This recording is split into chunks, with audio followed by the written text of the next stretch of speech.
Hello, my dear friends. How are you doing? Hope you are having an amazing day and not having to deal with drama. Ready for new stories I have for you today? Let's go to the first one. And don't forget to listen to the end of the story, guys, to hear my insights. Enjoy the stories. And don't forget to like and subscribe. And of course, don't forget to leave a comment. Growing up, my mom and I were close. She was my best friend. She was the most kind-hearted, generous woman I've ever known. But life didn't treat her kindly.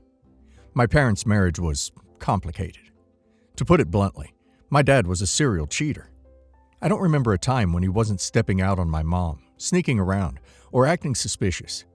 My mom found out about his infidelity when I was about 13, and though she tried to hold the marriage together, she told me later she was preparing to leave him. But life had other plans. Not long after deciding to divorce, she was diagnosed with an aggressive form of cancer.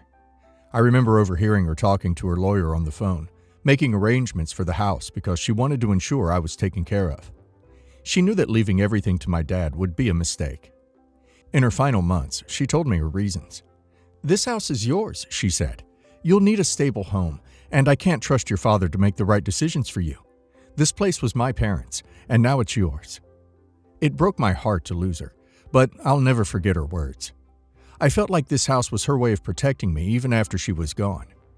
It didn't take long after my mom passed for my dad to move on. Within 6 months, he started dating Angela, now my stepmom, who had a daughter, Lila, 18 female.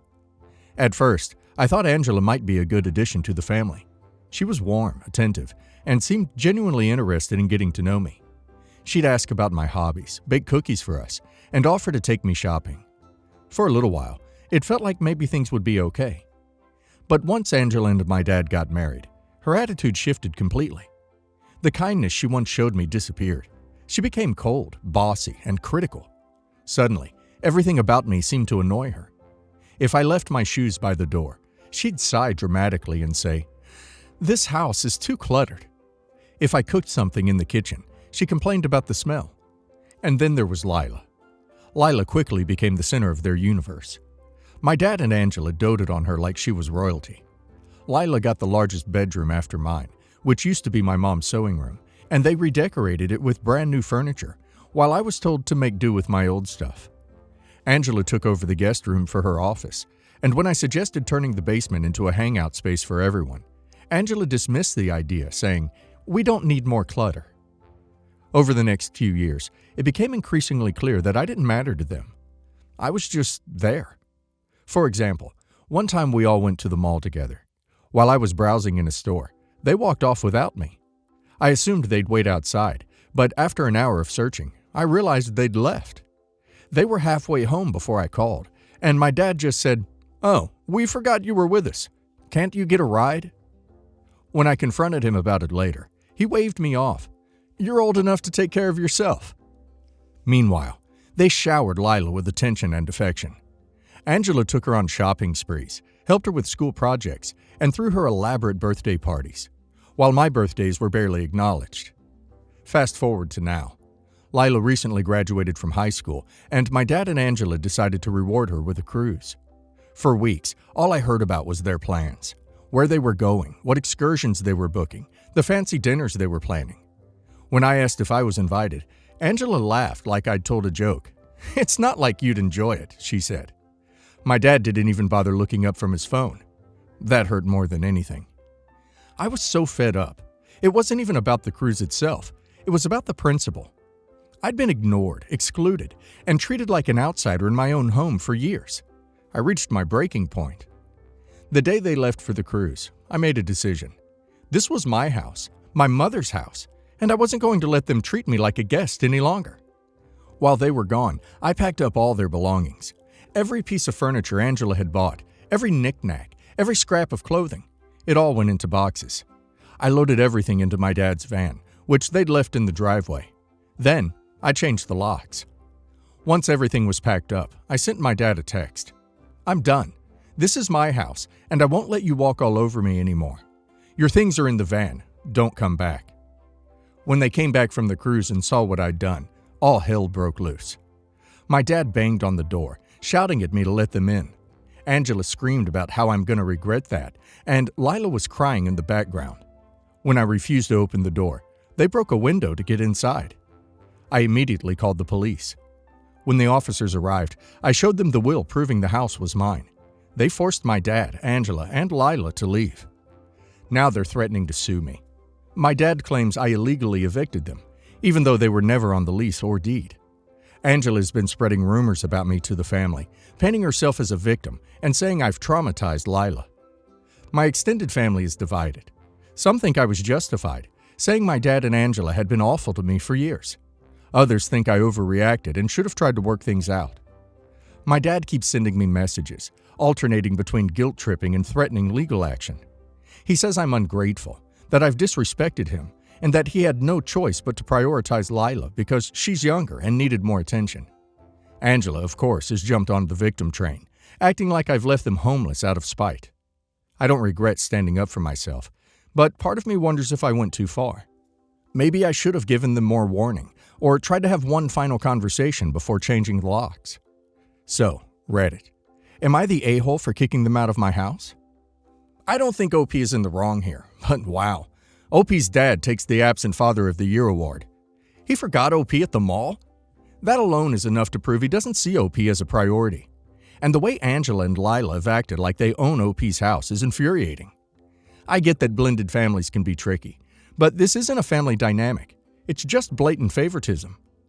What really gets me is Angela's reaction. She's traumatized? She made OP feel like a stranger in her own home for years, and now she wants to play the victim because OP stood up for herself? Unbelievable. OP didn't overreact. OP reached her breaking point. The fact that OP's dad and Angela left on a luxury cruise without even inviting OP shows how little they care. OP deserves better. And now let's hear the community's opinion. Not the a-hole. Let's get one thing straight. They weren't evicted. They were squatters in your house. It doesn't matter if they're family. They disrespected you, ignored you, and treated your house like it was theirs. You've been more than patient. Honestly, you've been a saint. Also, them smashing a window to get back in? That's not normal. That's scary. It tells me they feel entitled to your space no matter what, and that's a huge red flag. If they actually try to sue you, laugh in their faces, they have no legal leg to stand on. Keep all your documents, your mom's will, the police report, everything. And if they keep harassing you, consider a restraining order. Info. Did you ever try to have a serious conversation with your dad about how all this made you feel? I'm firmly on your side, not the a-hole, but I'm curious if he was ever confronted with the reality of how bad things had gotten. That said, I think Angela and your dad's behavior speaks volumes. Even if you had tried to talk to them, it probably wouldn't have mattered. The fact that your dad let Angela and Lila treat you like this in your own home is disgusting. And the mall thing? I'm still stuck on that. They forgot you? What the actual hell? You're better off without them. I hope this marks the start of a happier chapter for you. You deserve peace. Not the a-hole. First off, I'm sorry for everything you've been through. Your dad and Angela have treated you terribly for years, and they had the audacity to do it in a house that belongs to you? The house your mother entrusted to you as her legacy? The entitlement is off the charts. You tried to endure their behavior for so long, but they left you no choice. Changing the locks was 100% justified. They smashed a window? That just proves they have no respect for boundaries, let alone the fact that it's your house. And suing you? Good luck to them with that. It's your property, and they weren't even tenants. Update. After my dad, Angela, and Lila smashed the window, I filed a police report for property damage and harassment. I wanted everything documented in case they followed through with their threats to sue me. I also spoke to a lawyer to make sure I was on solid ground. Thankfully, because the house is solely in my name and they were never tenants. No lease, no rent payments. They have no legal standing. My lawyer reassured me that any lawsuit would be a waste of their time and money. My dad did try to intimidate me, though. He sent me a long, angry text claiming I had no right to kick out his family and that I was being selfish. He called me ungrateful and accused me of disrespecting him after all he'd done for me. I didn't respond. Angela also tried to guilt-trip me, saying I was tearing the family apart and traumatizing Lila. I blocked both of them after that. Here's the kicker. Last week, I found out from a mutual family friend that my dad has been planning to ask me to sell the house. Apparently, Angela and Lila wanted to move to a bigger, newer place, and they saw my house as a way to fund that dream. Knowing this only solidified my decision to kick them out. If I'd let them stay, they probably would have pressured me into selling the house and leaving me with nothing. This situation just happened, and I'm feeling really badly about it. I was at my mother's house today while my stepsister, 12 female, was getting ready for a concert. While she was getting ready, I saw her putting on a necklace that I recognized immediately as one I had been missing for a few months. I told my stepmother, her mom, and my mother, her mom's wife, that it was mine and I would like it back. I provided a ton of evidence, from showing them the order my husband had placed for the necklace, to showing them where a very specific chink in the chain was, to showing them pictures of me wearing the necklace. They asked my stepsister where she got it from, and she said it was gifted to her by her late grandfather. It was a long process, but in the end, everyone agreed that, yes, it was my necklace. The only thing was, my stepsister did admit that her grandpa did not give it to her, but she also would not admit to taking it. Now my stepsister is extremely upset that she was found out, and my stepmother and mother want me to apologize to her for being upset about it, because she couldn't possibly have stolen it, and she must have happened across it on accident. I don't know what the truth is. All I know is that it's been missing for months, and she had it. I told everyone that I'm not upset about the situation, but I feel like it's unreasonable to ask me to apologize. I wasn't angry, I didn't yell, and I respected the fact that she was so young by talking to her mother about it first. I told my stepmother that it is her responsibility to deal with this situation, because there is obviously more to the story here, like how she got it in the first place. She then told me I was being insensitive, and I should just have let it go. I do feel bad. I didn't want to upset anyone. I just wanted my necklace back. So, am I the a-hole? Should I apologize? Absolutely don't apologize. You were in no way in the wrong, and frankly, we're pretty kind about it considering. Not the a-hole, and I admire your restraint. Actually, do apologize. Say, I'm sorry you felt entitled to my necklace without asking. I'm sorry your lies were found out, and I'm especially sorry your mom doesn't care about you enough to teach you right from wrong. I'm very sorry for you. You have to apologize because she stole? Are you kidding me? Not the a-hole. I knew not to steal when I was 7. She obviously stole it because instead of saying she found it, she said her late grandma gave it to her. I've been dating Matt for 3 years, and I have no doubt he is the one for me. He recently proposed, and everything is perfect, except his rude mom. I don't think she likes me. I wouldn't really know, as she pretends I don't exist.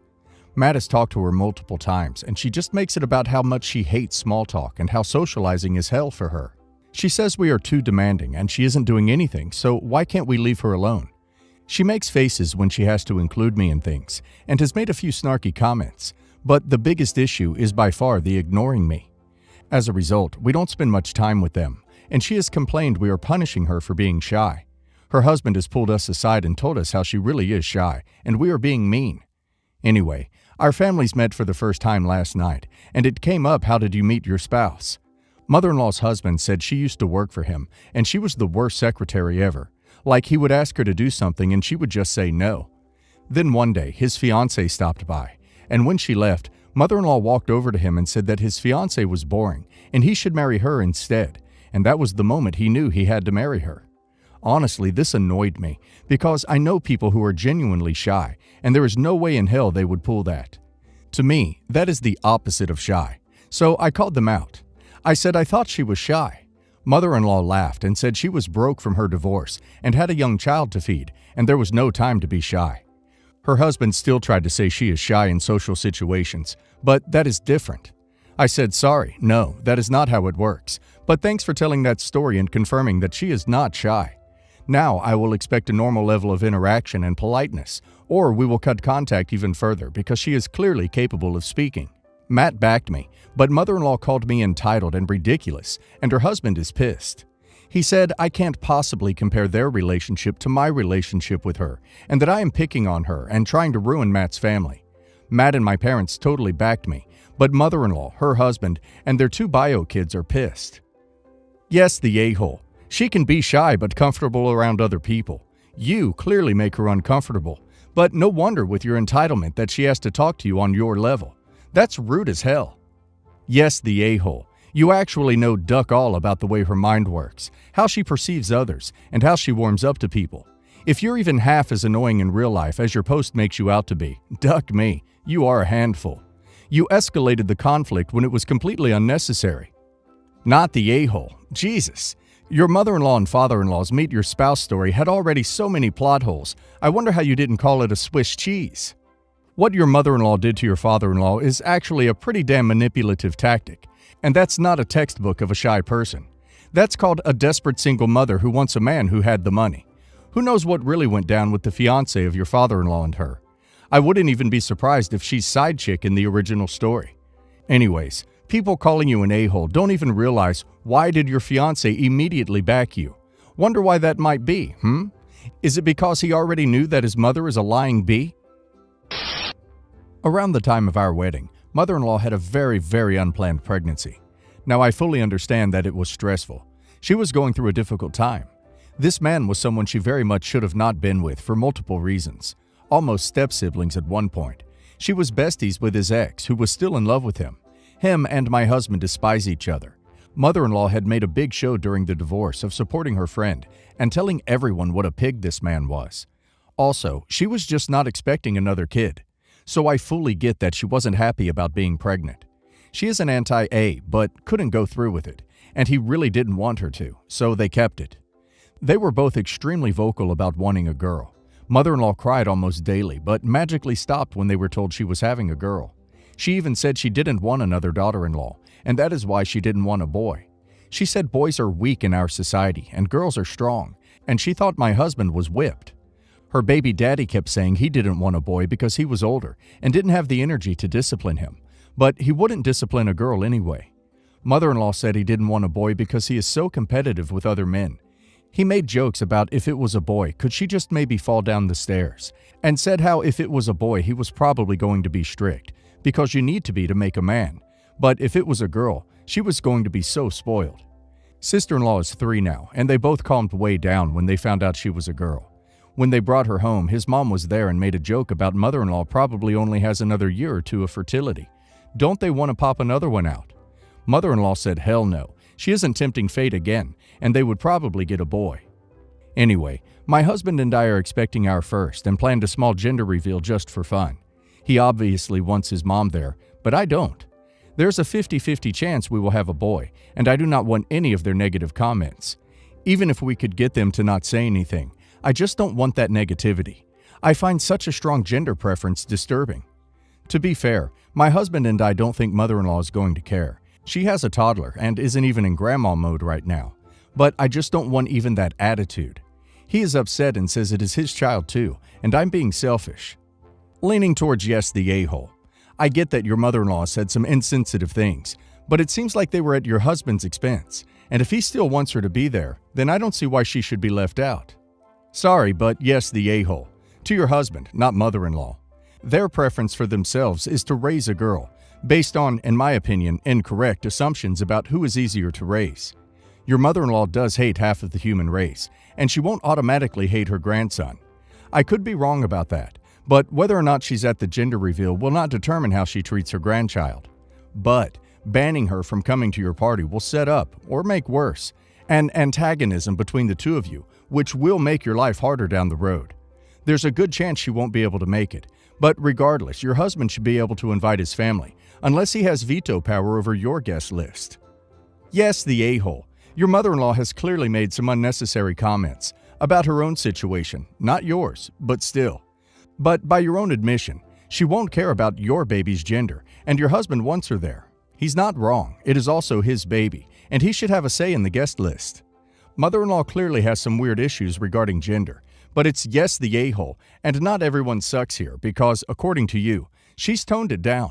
If you genuinely thought she was going to make a fuss at your party, then that's different, but you've said she likely won't, so what's the harm? So I, 21 female, go to school in another province for most of the year and am now home for another week. I have a car that was given to me by my older brother, 34 male. I use when I'm here for breaks and such because I need it to get around town. I use it to pick up my niece and nephew from playdates, run to the supermarket, and do other stuff that someone needs a car for. And when I'm not here, my mom will drive it to work so it doesn't just sit in her driveway. So I came home last week. I found that my car wasn't in the driveway, and I was shocked, and so was she. We came in and asked my stepfather where my car was. He told me that his cousin's boyfriend was also here from another province, was using it for the 2 weeks that I'm home. And I was livid. I pay for the car, it's in my name, and I pay for all the detail on it, as I have a job that gives me the wonderful option of working remotely, IT, so I can work anywhere. I admittedly let my emotions get the best of me and threw a temper tantrum about a complete stranger using my car.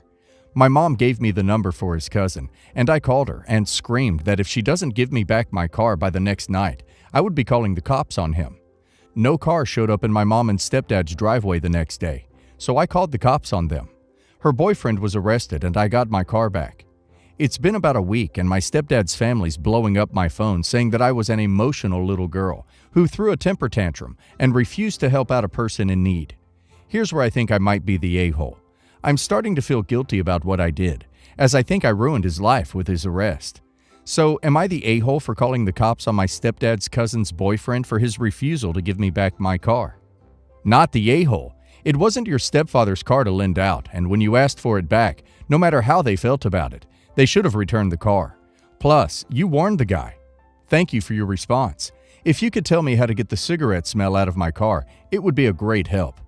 Part of me's thinking of getting my lawyer brother to sue him for the detail of getting it out, but I don't want to cause any more fuss than I already have. Not the a-hole by a mile.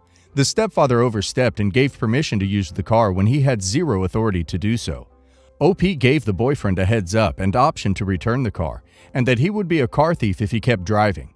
It's his fault, and only his fault, he was arrested. The stepfather's family can pound sand, and so can the boyfriend. Not the a-hole. He knew it was not his car, and he should have returned it as soon as you asked. You gave him a full day to return it. You gave him fair warning, and they clearly thought you wouldn't do anything about it and were wrong. You are in no way the a-hole. You are young, and if they got into an accident on your insurance, your rates would be affected for a long time. Never mind if something happened that cost over your coverage amount. Can you imagine the civil lawsuits against you personally? Do not feel bad. They had no issue potentially putting your financial future at risk for years to come for their own convenience. And to top it all off, they had the nerve to refuse to return it when you asked. I assume they were all adults. How pathetic of them to put this on you as the 21-year-old to be responsible for their lifestyle and transport. My 20 female, boyfriend, 22 male, wants to get engaged and wants me to have his mother's ring. Only thing is, his father cheated on his mother and remarried. It's a lovely ring, but I don't want that ring to be mine considering the past and its value for the relationship. I know it may seem small or in the past, but I just feel like it's the same as offering a piece of your parents' relationship into our future, and their relationship was not positive. I just don't want that ring. I'm okay with a 25-cent ring.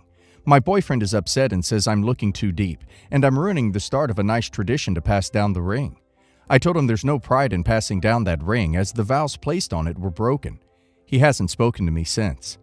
I'm really trying to see it from his point of view, but it feels like a slap in the face to offer me that ring. Am I the a-hole? Update. So he came back home from his mother's house and brought dinner for us. Apparently, she told him it was a stupid idea, and she wasn't even ready to give up her own wedding ring and not wear it for the rest of her life, nor does she agree with starting a tradition off of her ring and marriage. He talked about how he just wanted to start a thing within his family since his grandfather passed on his name to his father, and then him, and his father passed a watch to him, and now he felt pressure like he should do something as well. All in all, we decided to get a ring within his budget, cut from the same kind of stone as his mother's, and start the tradition from us. I agreed that any kind of small item his father passed on to him, we could pass to our kids, watch, clothes, etc. Because I don't dislike his father, and who he is as a father, grandfather, is not who he is as a husband, so those traditions are more than welcomed. He apologized because he thought that I was saying, I don't want the ring because that means you will cheat on me, and from there felt he should just leave the situation. We talked things out, and that's where we stand right now. New ring, new tradition. His dad's items can be passed down from a tradition also. Not the a-hole. I get him not having the same mentality as you in terms of the meaning it has to you, but it's not a tradition. He wants to start tradition. Do it with your ring. If he's digging his heels in, I'd seriously start to reconsider things. Not the a-hole. It doesn't sound like he is mature enough for marriage. If he's going to ghost you for something this little, do you really want to tie your horse to this burning wagon? I think the situation should be, do you want to marry someone who acts like this? Taking time to think or cool off is normal. The silent treatment is not. It is a form of emotional manipulation to get what they want, which usually only gets worse over time because the behavior is being accepted.